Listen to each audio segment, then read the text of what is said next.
A popularidade do presidente se deve ao auxílio emergencial, aquele benefício pago temporariamente a 60 milhões de brasileiros, que é considerado o maior programa de transferência de renda da história e que bancarizou dezenas de milhões de cidadãos antes excluídos da vida financeira nacional. Vamos analisar a situação.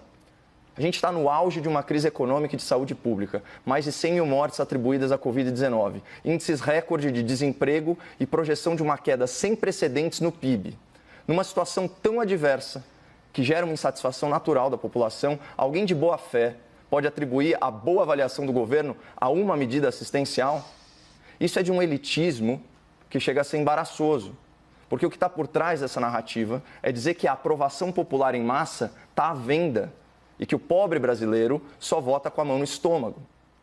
Além de ser reducionista, essa explicação ela não faz o menor sentido, porque o Bolsa Família, por exemplo, nunca foi interrompido e ainda assim o lulopetismo não conseguiu se perpetuar no poder. Ou seja, tem muito mais coisa, há muito mais entre o céu e a terra, doutor Bruno, orientando a formação da convicção política da população brasileira, incluindo o povo mais vulnerável. Mas tem gente que ignora o quanto pode, que esse é o primeiro governo federal das últimas décadas sem um escândalo de corrupção e a gente já está avançando aí no quarto semestre de gestão. Um governo que paulatinamente entrega obras de muito impacto social e de infraestrutura nos rincões do Brasil. Um governo de um presidente que, para o bem e para o mal, se comporta da mesmíssima forma desde a eleição, qualquer que seja a situação. Então, concluindo, todo esse capital político do presidente, que foi diagnosticado agora, tardiamente, pelo Datafolha, ele não se deve a questões pontuais e isoladas. Na verdade, a explicação mais plausível é de natureza psicológica. O presidente está colhendo os frutos da vitimização.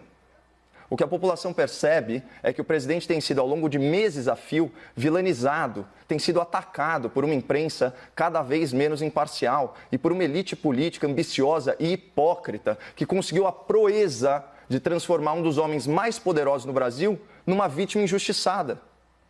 Cadê o malvadão que ia acabar com o Bolsa Família, esquecer o Nordeste e abandonar os mais pobres? Cadê o autoritarismo, o fascismo e a perseguição às minorias? Cadê o miliciano corrupto? O tempo passa e essas acusações permanecem sem provas. E os fatos têm desmentido as narrativas. Gradualmente, a população vai detectar esse padrão. Portanto, respondendo à pergunta do debate, Bolsonaro acertou o rumo do governo? Eu, pessoalmente, não sei. Ainda é muito cedo para falar isso. Mas a oposição está fazendo um excelente trabalho por ele e para ele.